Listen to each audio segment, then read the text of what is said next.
Selamat pagi, salam sejahtera untuk kita semua. Perkenalkan, saya Elis Fajar Novitasari dari Universitas Selamat Riyadi, Program Studi Pendidikan Guru Sekolah Dasar.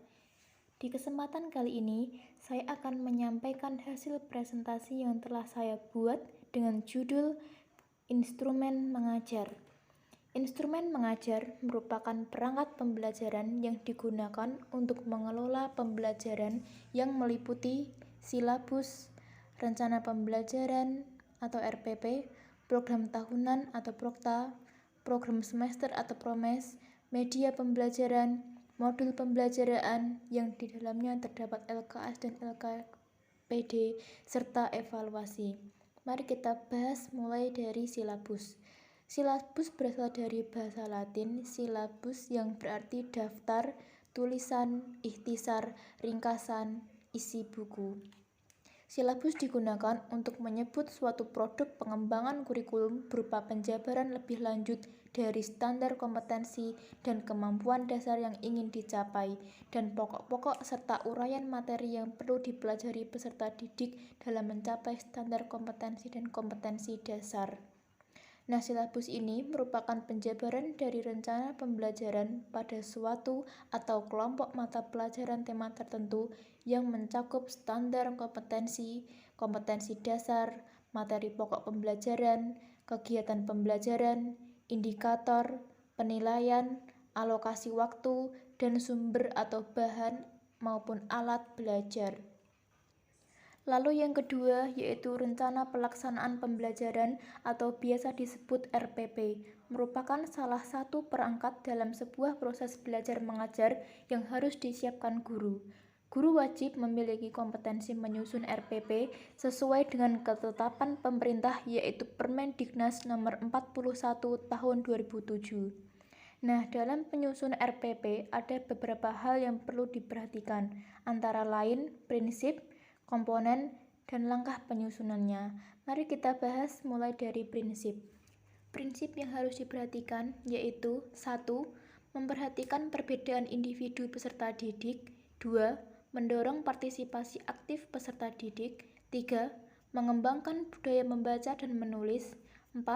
Memberikan umpan balik dan tindak lanjut. 5. Keterkaitan dan keterpaduan. Lalu yang keenam, menerapkan teknologi informasi dan komunikasi. Beranjak ke yang selanjutnya yaitu komponen. Komponen yang perlu diperhatikan yaitu yang pertama, identitas mata pelajaran yang mengandung identitas yang jelas. Kemudian standar kompetensi harus sesuai dengan kurikulum, begitu pula dengan kompetensi dasar. Kemudian yang keempat yaitu indikator pencapaian kompetensi. Hal ini mengandung kata-kata yang operasional dan dapat diukur. Kemudian tujuan pembelajaran yang mencakup 3 ranah belajar, yaitu kognitif, sikap, dan psikomotor. Selanjutnya, materi ajar. Materi yang diberikan kepada peserta didik harus sesuai dengan tingkat perkembangannya. Pengorganisasian materi harus menarik agar mendorong siswa untuk belajar. Lalu 7. Alokasi waktu. Kesesuaian pengaturan waktu berdasarkan keperluan setiap langkah. 8. Yaitu metode pembelajaran. Ketepatan pemilihan metode. Yang ke-9 yaitu kegiatan pembelajaran. Memperlihatkan proses belajar yang mengaktifkan siswa dalam mencapai 3 ranah belajar, yang itu kognitif, sikap, dan psikomotor. Lalu yang ke-10 adalah penilaian hasil belajar yang mengacu pada tujuan pembelajaran, dan yang terakhir adalah sumber belajar yang menguatkan berbagai macam sumber belajar. Kemudian yang terakhir yaitu langkah penyusunan. Hal yang perlu diperhatikan adalah yang pertama, mengisi kolom identitas. Kemudian menentukan alokasi waktu yang dibutuhkan untuk pertemuan yang telah ditetapkan. Ketiga, penentuan SK atau standar kompetensi, KD, kompetensi dasar, dan indikator yang akan digunakan. Yang ini terdapat pada silabus yang telah disusun. Kemudian yang keempat, merumuskan tujuan pembelajaran berdasarkan SK, KD, dan indikator yang telah ditentukan. Yang kelima, mengidentifikasi materi ajar berdasarkan materi pokok atau pembelajaran yang terdapat dalam silabus. 6. Menentukan metode pembelajaran yang akan digunakan. 7. Merumuskan langkah-langkah pembelajaran yang terdiri dari kegiatan awal, inti, dan akhir, menentukan alat atau bahan maupun sumber belajar yang digunakan. 8. Menyusun kriteria penilaian, lembar pengamatan, contoh soal, dan teknik penskoran. Beranjak materi selanjutnya dalam instrumen mengajar yaitu Prokta dan Promes. Kita bahas mulai dari Prokta. Prokta atau program tahunan adalah rancangan kegiatan belajar mengajar secara garis besar yang dibuat dalam jangka waktu 1 tahun dengan memperhatikan analisis kurikulum beserta perhitungan pekan efektif. Sedangkan Promes adalah program semester, merupakan rancangan kegiatan belajar mengajar secara garis besar yang dibuat dalam jangka waktu 1 semester dengan memperhatikan program tahunan dan alokasi waktu tiap tahun. Baik Prokta maupun Promes, keduanya disusun oleh setiap guru sebagai acuan dalam rangka optimalisasi, efisiensi, dan efektivitas penggunaan waktu belajar efektif yang ada sehingga semua kompetensi dasar dapat tercapai. Kedua program ini akan memudahkan bagi setiap guru mata pelajaran untuk melakukan pembelajaran secara efektif dan efisien selama 1 tahun pelajaran. Setelah Prokta dan Promes, selanjutnya adalah media pembelajaran. Media pada hakikatnya merupakan salah satu komponen setiap pembelajaran yang digunakan menyampaikan atau mengantarkan pesan-pesan pengajaran. Ada beberapa fungsi yang terdapat dalam media pembelajaran, antara lain 1. Fungsi komunikatif, yaitu digunakan untuk memudahkan komunikasi antara penyampai pesan dan penerima pesan. Yang kedua, fungsi motivasi. Tidak hanya mengandung unsur artistik saja, akan tetapi memudahkan siswa mempelajari materi pelajaran sehingga dapat meningkatkan gairah siswa untuk belajar. Yang ketiga, fungsi kebermaknaan, yakni pembelajaran bukan hanya meningkatkan penambahan informasi, tetapi dapat meningkatkan kemampuan siswa untuk menganalisis dan mencipta. Yang keempat, fungsi penyamaan persepsi, sehingga memiliki pandangan yang sama terhadap informasi yang disampaikan. Yang terakhir yaitu fungsi individualitas. Dengan latar belakang siswa yang berbeda, baik itu pengalaman, gaya belajar, kemampuan siswa, maka media pembelajaran dapat melayani setiap kebutuhan setiap individu yang memiliki minat dan gaya belajar yang berbeda. Ada pula manfaat media pembelajaran sebagai alat bantu dalam proses pembelajaran, yaitu 1.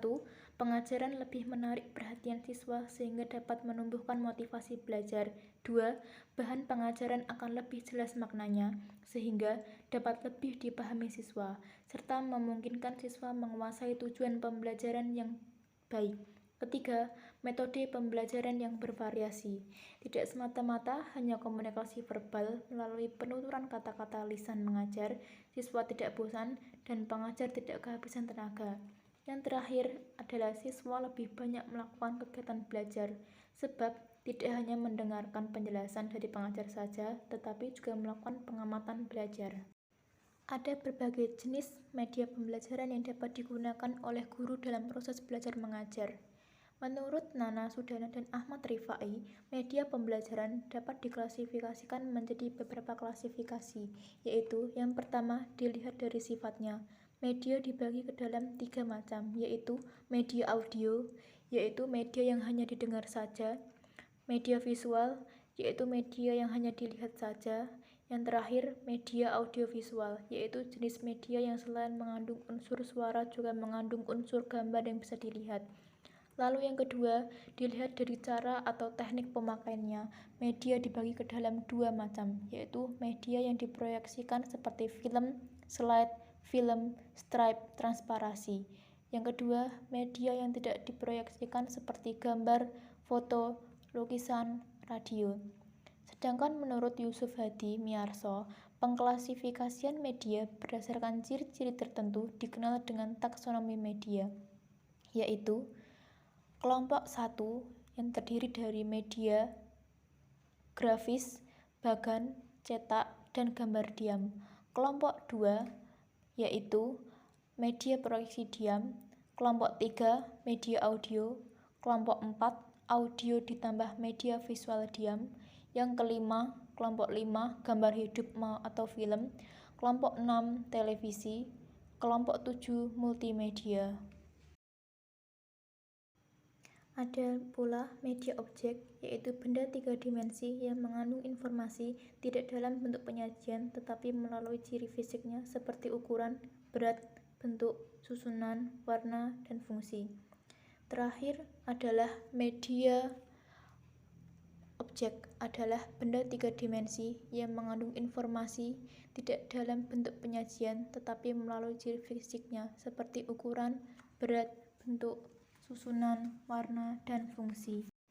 Sebelum memilih media pembelajaran yang akan digunakan, ada beberapa kriteria yang harus diperhatikan oleh guru, yaitu 1. Ketepatan dengan tujuan pengajaran. Media pengajaran yang dipilih atas dasar tujuan-tujuan instruksional yang telah ditetapkan. 2. Dukungan terhadap isi bahan pelajaran. Bahan pelajaran yang sifatnya fakta, prinsip, konsep, dan generalisasi sangat memerlukan bantuan media agar lebih mudah dipahami oleh siswa. Yang ketiga, kemudahan guru memperoleh media. Media yang digunakan yaitu mudah diperoleh, mudah dibuat oleh guru pada waktu mengajar. Yang keempat, keterampilan guru dalam menggunakannya. Diharapkan guru dapat berinteraksi dengan siswa pada waktu menggunakan media tersebut. Yang kelima, tersedia waktu untuk menggunakan medianya. Media bermanfaat bagi siswa selama proses pengajaran berlangsung. Yang terakhir, sesuai dengan taraf berpikir siswa, sehingga makna yang terkandung di dalamnya dapat dipahami oleh siswa. Setelah kita mengetahui media pembelajaran, kita beranjak pada materi selanjutnya, yaitu bahan ajar yang berupa modul, LKPD, dan LKS. Kita mulai dari modul. Modul merupakan bahan ajar yang disusun dan disajikan secara sistematis untuk mencapai tujuan dan kompetensi yang ingin dicapai. Modul dibuat dengan bahasa yang mudah dipahami oleh siswa sesuai tingkat pengetahuan dan pemahaman mereka. Suatu modul harus menggambarkan kompetensi dasar yang akan dicapai oleh siswa, serta disajikan dengan bahasa yang baik, menarik, dan dilengkapi dengan ilustrasi atau gambar yang mendukung penguasaan materi. Yang kedua adalah LKPD atau Lembar Kegiatan Peserta Didik, merupakan bentuk bahan ajar yang dapat digunakan saat proses belajar. Lembar Kegiatan Peserta Didik ialah sekumpulan lembaran yang memiliki tujuan untuk membantu dan memudahkan peserta didik dalam belajar untuk menumbuhkan pemahaman, keterampilan, dan sikap. Lalu LKS atau Lembar Kegiatan Siswa adalah materi yang sudah dikemas sedemikian rupa sehingga siswa diharapkan dapat mempelajari materi tersebut. Dan yang terakhir dari instrumen mengajar adalah evaluasi. Proses evaluasi merupakan salah satu tugas guru yang akan menentukan arah proses pembelajaran selanjutnya.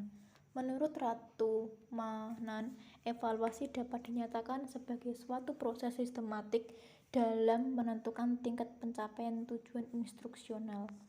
Evaluasi memiliki tujuan penilaian untuk mengetahui seberapa jauh keberhasilan guru dalam melaksanakan proses pembelajaran yang digunakan untuk umpan balik bagi guru dalam merencanakan proses pembelajaran selanjutnya. Salah satu faktor yang mendukung guru untuk bekerja dengan sebaik-baiknya adalah kepuasan kerja. Artinya, jika guru puas dengan pekerjaannya, maka mereka akan bekerja dengan penuh semangat dan bertanggung jawab. Sekian dari saya. Apabila ada tutur kata yang kurang berkenan, saya mohon maaf yang sebesar-besarnya. Terima kasih.